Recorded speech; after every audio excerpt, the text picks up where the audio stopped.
After losing it all in McGregor, Iowa, I decided to move all the way to Teton, Iowa to find out if I can revive our old family farm. Can we make money? Will we lose again? Find out in today's video. Well, ladies and gentlemen, looks like we got some bad weather coming our way. Looks like we need to get everything that's out in the field, get it out, and get it out quickly. So that means we need to go ahead and pull out our equipment. So I guess we can start with the old girl here, get her fired up, get her at least started, warming up, make sure she's looking good. We can actually go ahead and fire this one up. This one don't need the time like the other one does, though, to warm up. She's a newer engine, so she can stand the drive. We actually got a lot of work we got to do today. We got to pull out the grain cart today. Yeah, okay, so we do need to pull this out as well, which this is our new John Deere combine that we did buy over the off season. And so hopefully we can put this to work. Get on up in here. This is our John Deere S770. We gotta get her out of here, take a good look over and make sure she's ready to go, because I hate to do it for this, but we've got to get into corn. Corn's like the first thing I would love to get out of the field, because we have the dryer. It needs to go ahead and get started getting dried. So let's go ahead and actually unfold this. And plus, both of our harvesters are already set up for corn, so we might as well leave them for what they're set up for. Come around here and let's go ahead and get inside her and get her rolling. You can definitely tell this old girl's ready to rock and roll for another year of corn harvest. Gotta come over here, kind of take a look. We need to pull that grain cart out. I don't want to put her on that though. Let's see what equipment I have to see what I can put her on. Yeah, this makes the most sense. And we also gotta get the old, actually while we're sitting here, we'll come over here, get this started up as well. Everything's gotta get started up this morning. So the Peterbilt's getting warmed. The John Deere's ready to rock and roll, which hopefully this year we won't have that problem like we had last year where the front wheels are getting off the ground. Like we had some good old hydraulics or something like that in the tractor. And I do want to point this out. You can definitely see there's a little bit of difference between the 99 New Holland and of course the S770. I mean, with no further ado, let's go ahead and jump on into this while that's warming up over there. My employee should be here a little bit later. I don't know when exactly he's supposed to get here, but hopefully he's here eventually, so that we can go ahead and get this mostly knocked out and at least start on this field, because I think we may have a good 3 days to get our entire harvest done, which I hope is enough time. It'll take good time to see what all we need to get done still. Go ahead and take the unload while we're sitting here. We're not yielding that good in my opinion. I definitely think we could have been yielding a little bit better than what we are. If I had to take a solid guess, we're in the low hundreds. No, I'd say we're about the 2,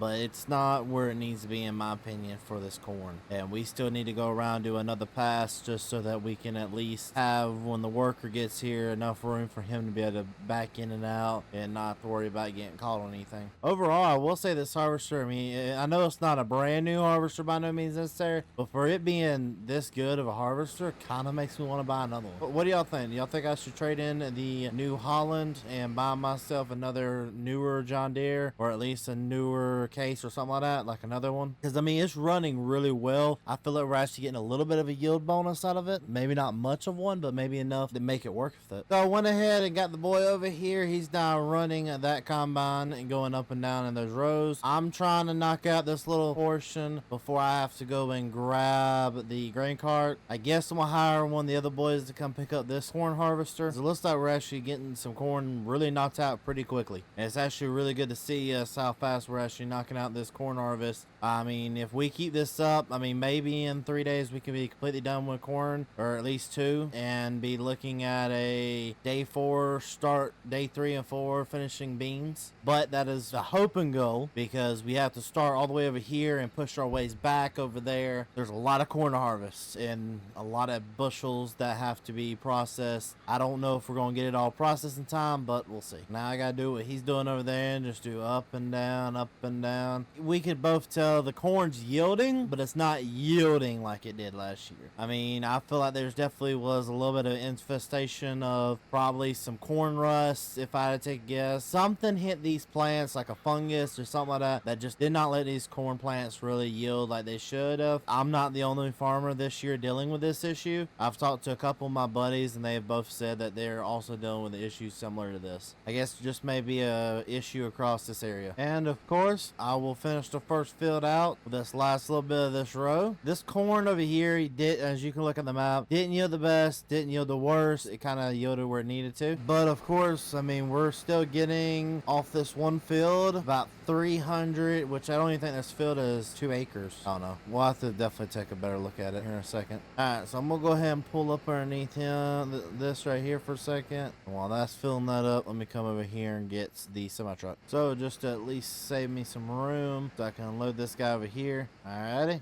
Perfect. He filled up right there, so I can come over here real fast and snatch what's left in him, because I unloaded just enough, hopefully, so that he can keep on rock and rolling, going up and down. Actually might be able to finish the rest of this field, or at least get pretty close to finish with the rest left in this hopper. Hey, we ready. Oh my goodness, this thing does not like being this full. Oh wow. Yeah, we're definitely going to need to go ahead and offload some of this weight, because I can definitely tell that this grain cart does not like it whatsoever. So while we're waiting on this one to finish this field up, I'm actually going to head across to this little section of the field over here to get this at least open up to where I can just tell him to instantly come over here. So this is at least the plan for right now, is to open up fields for the worker and let him have enough room ahead of me so that he can do his job, put him over here to work, and be able to just switch what I'm doing to match what he's doing. Looks like I overplanted some beans there. Well, just a little bit of beans mixed in with corn ain't gonna hurt nothing. That just means there ain't gonna be as clean of a sample as I'm gonna want. See, now the problem with not having a clean sample is the dirtier your sample is back here, the less your corn is worth when you go to sell it at market. Every harvester that comes out now, all they're doing is just trying to up how clean your tank is, but maximize how much grain you're getting. That's why I'm at the point, I understand I will never get all the corn, because I would rather not get all the corn and have a cleaner sample than to get every last kernel. Now, am I going to sit here and say I don't want as many as I can get? No, I definitely want as many. And once I get this nut right here, this will be perfectly set up and ready to go for that guy so that he can knock out this field pretty quickly. I'm trying to make sure I leave him at least 3 passes on each side, just so that he don't get mixed up and hit the wrong rows and get my header tore up. There's this 3rd field done. Now we gotta get on to here to get this 4th. I'm just trying to knock these fields out as quick as we can. I do think that tilling this little road in, unless I was to put like a shed or something back here, I don't see the point in all this free land just not being able to be used. Listen, if you ain't squatting your John Deere 8RT, are you a real farmer? Like, that's just a real question. Alright, so we gotta get this old girl started, back her on up. Now we just gotta do the fun part about getting this, but where she can actually go ahead and start unloading. Top of that, we gotta line the other thing up so we can just pull the semi trucks near it. So what I gotta do is I gotta raise it up, and what we're gonna do, it should just be as simple as it can be. All I have to do is pull the truck, line it up the best I can. That's pretty much lined, and we're filling corn in the dryer. There we go. Alrighty, so went ahead and ordered this propane tank right here, and they came in. We paid roughly $10,000 for it, so we're gonna hold on to it for a little bit longer until we get all the propane out. Now up here, we're actually unloading a bunch of corn into here. So basically, this is how the setup works. It goes from the truck, goes into this, goes down to here. This is like a little secondary holding tank, and basically then it drops down into this, and this